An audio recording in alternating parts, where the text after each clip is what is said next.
Any selection committee may choose to form a minimum qualifications subcommittee. The minimum qualifications subcommittee will screen the applications in the pool for minimum qualifications in education and experience only. The subcommittee will consist of a manager and another non-management member of the committee. The selection committee will then screen applications for minimum qualifications using a minimum qualifications screening form. Some of the district's recruitments may attract in excess of 200 applications. In these larger recruitments, the district has found that 25 to 30% of the applicants do not meet minimum qualifications. In these cases, the minimum qualifications screening process can substantially reduce the amount of time that it takes a committee to paper screen. Applicants may also complete an equivalency form if they do not meet the minimum qualifications for education. Human Resources will review the equivalency forms and refer the applications with the equivalency forms to the appropriate committee. There are different equivalency determination processes for management, faculty, classified, and confidential procedures. Once the appropriate equivalency determination process is complete, the determination made in the equivalency process is binding on the selection committee. In the paper screening process, the committee members reads the application and scores each application using the tool developed by the committee. During the paper screening process, it is important to take notes and carefully score the applications.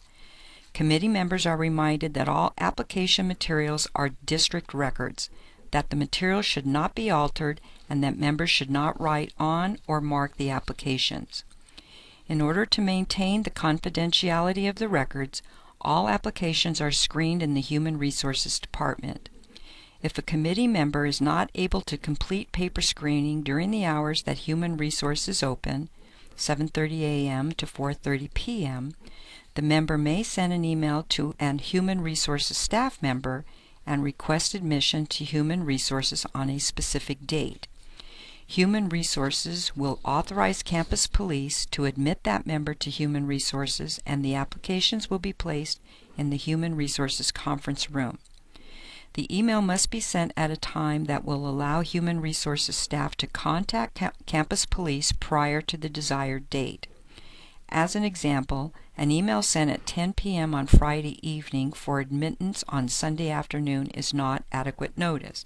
The email must be sent before 4:30 p.m. on Friday.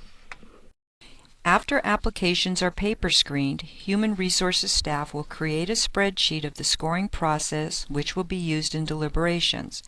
The committee will meet and have a discussion of the strengths and weaknesses of the candidates. The committee will make a particular effort to discuss any candidates that have received disparate scores. It should be impossible for one candidate to receive a very high score from one rater and a very low score from another rater. This means that the raters are not consistently scoring candidates and that there should be further discussions. After a committee discussion, it is not unusual for one or more committee members to decide that they will change their scoring on some candidates. That is part of the deliberation process.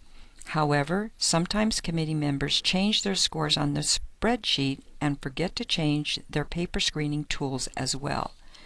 Please remember that the paper screening tools are the records which must support the committee decisions. Consensus is the goal in making a determination about which candidates will be interviewed. There are several processes that may help in determining candidates for interview. Frequently, committee members will look for a natural break point in the spreadsheet scores. A break point will be a gap between higher and lower scores. Another possibility may be choosing candidates above a certain score, such as all candidates with scores above 75 will be interviewed. The final decision of the committee will hopefully be unanimous, but will always be determined by a majority vote. During the deliberations, discussions about internal candidates may occur. Committee members are advised that these discussions should be limited to the information contained in the application materials. The committee will not engage in discussions of personal knowledge of the candidates and their performance at their district positions. In some cases, committee members tend to feel that they would not say negative things about a candidate, but it is okay to say the positive things. This is not the case. Neither positive nor negative comments are permitted. The process monitor will stop such discussions. At the conclusion of the deliberations to select candidates for interview, the committee should be able to provide human resources with the following information: the dates and times that it has selected to interview candidates and a specific room if one has been selected. The committee may ask human resources to assist them in scheduling an appropriate room. The committee is reminded that they should build in breaks for long periods of interviews. Some committees may choose to schedule interviews on the hour and conduct 50-minute interviews, leaving 10-minute breaks between candidates. Some committees may choose to allow a 15-minute break at mid-morning or afternoon. The committee needs to consider the breaks to ensure that it will stay on schedule and to ensure that candidates are not delayed for prolonged periods of time while the committee breaks. The district does not generally provide candidates with reimbursement for travel or lodging in the interview process. The selection procedures provides that candidates will receive a 2-week notice for out-of-state travel. This 2-week notice will allow the candidate to take advantage of any travel discounts for early booking.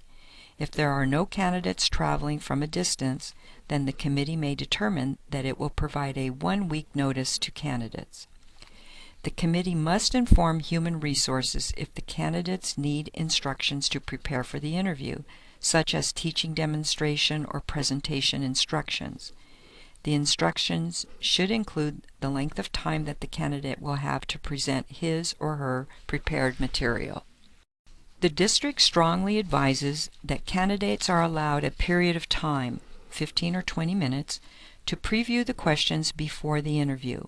Many of us have participated in interview processes in which the candidate has not been allowed to preview the questions.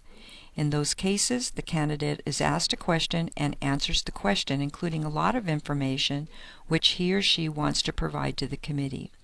When the candidate is asked another question later in the process, he or she then says, "I guess I answered this in number 2.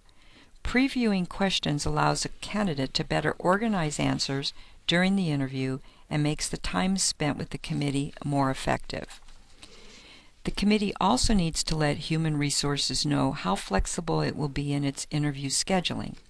There are 2 areas of particular importance. First, will the committee interview at a later date if the candidate cannot attend the scheduled interview date or dates? As an example, interviews are scheduled for Thursday and Friday. If the candidate cannot attend on those dates, the committee will interview between 2 and 4 p.m. on the following Tuesday. Second, will the committee see additional candidates? As an example, the committee wants to interview 10 candidates. If any of the first 10 candidates withdraws or declines an interview, then the committee will add candidates ranked 11th and 12th in order to interview 10 candidates. In no case does the committee want to see candidates ranked below 12. If provided this information in advance, Human Resources can better schedule interviews without having to repeatedly contact the committee chair with questions.